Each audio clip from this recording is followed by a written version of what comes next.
नमस्कार दोस्तों, स्वागत है आप सबका मेरे चैनल कथा डिलाइट पर।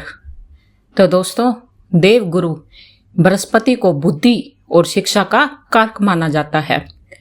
गुरुवार को बृहस्पति देव की पूजा करने से धन, विद्या, मान सम्मान, प्रतिष्ठा और कई अन्य मनोवांछित फल की प्राप्ति होती है। धार्मिक ग्रंथों के अनुसार गुरुवार को भगवान बृहस्पति की पूजा का विधान है। गुरुवार के दिन व्रत और कथा सुनने से घर परिवार में सुख समृद्धि बनी रहती है। तो चलिए सुनते हैं गुरुवार व्रत कथा को। कथा के अनुसार प्राचीन काल की बात है।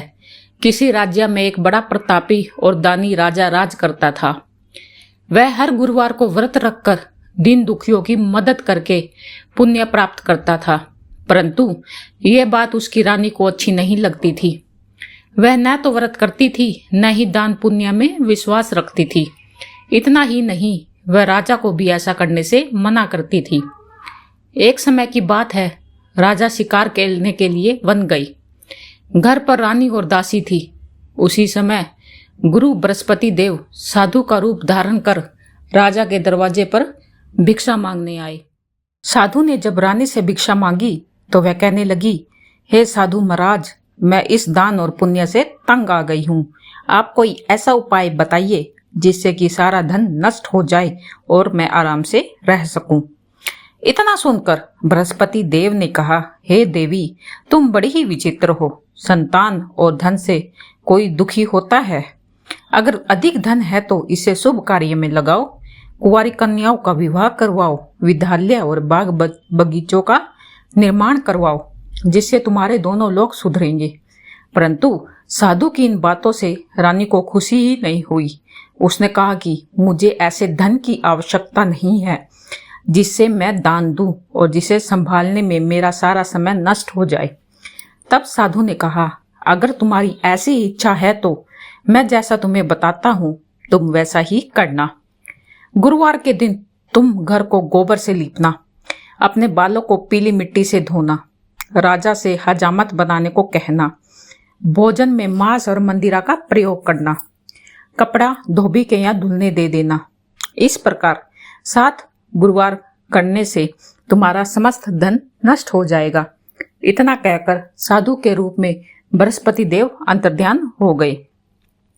साधु के अनुसार कई बातों को पूरा करते हुए रानी को केवल 3 ही बृहस्पतिवार ही बीते थे। भोजन के लिए राजा का परिवार तरसने लगा। तब एक दिन राजा ने रानी से बोला कि हे रानी, तुम यही रहो, मैं दूसरे देश को जाता हूँ, क्योंकि यहाँ पर सभी लोग मुझे जानते हैं, इसलिए मैं कोई छोटा कार्य नहीं कर सकता। ऐसा कहकर राजा दूसरे देश चला गया। वहां वह जंगल से लकड़ी काट कर लाता और शहर में बेच देता। इस तरह से वह अपना जीवन व्यतीत करने लगा। इधर राजा के प्रदेश जाते ही रानी और दासी दुखी रहने लगी। एक बार जब रानी और दासी को 7 दिन तक बिना भोजन के रहना पड़ा तो रानी ने अपनी दासी से कहा, हे दासी, पास ही के नगर में मेरी बहन रहती है, वह बहुत ही धनवान है। तू उसके पास जा और कुछ लेके आ, ताकि थोड़ी बहुत गुजर बसर हो जाए। दासी रानी की बहन के पास गई। उस दिन गुरुवार था और रानी की बहन उस समय बृहस्पतिवार व्रत की कथा को सुन रही थी।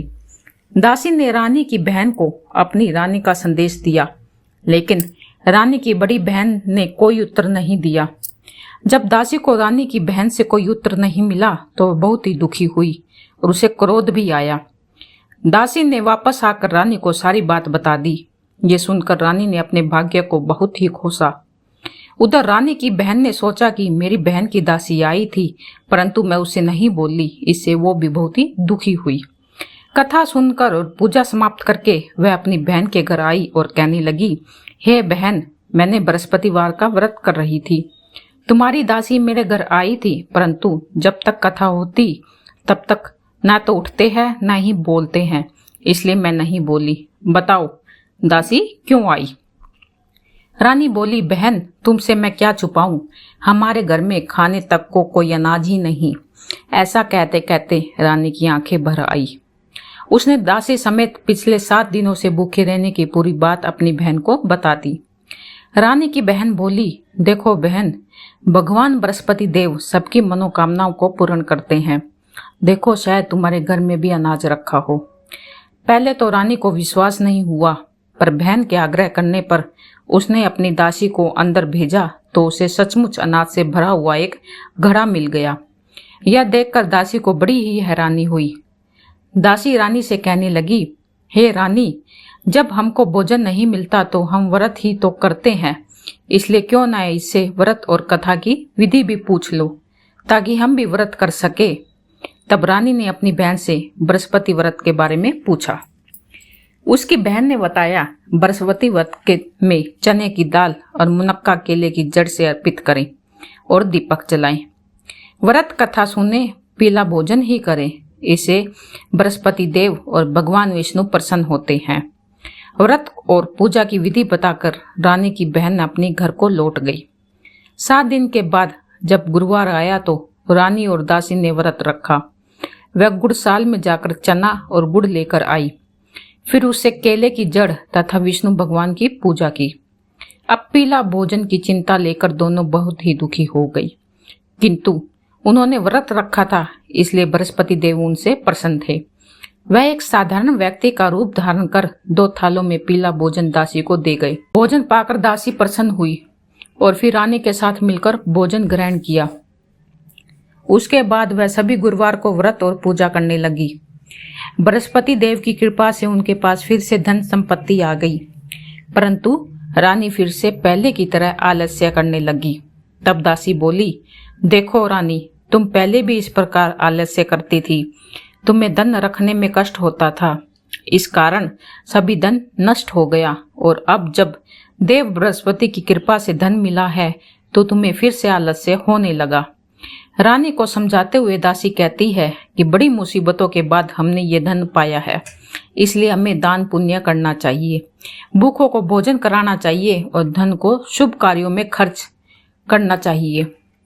इससे तुम्हारे कुल का यश बढ़ेगा, स्वर्ग की प्राप्ति होगी, पितृ प्रसन्न होंगे। दासी की बात मानकर रानी अपना धन शुभ कार्यों में खर्च करने लगी। इससे पूरे नगर में उसका यश बढ़ने लगा। बृहस्पति व्रत कथा के बाद श्रद्धा के साथ आरती की जानी चाहिए और इसके बाद प्रसाद बांटकर उसे ग्रहण करना चाहिए। धन्यवाद।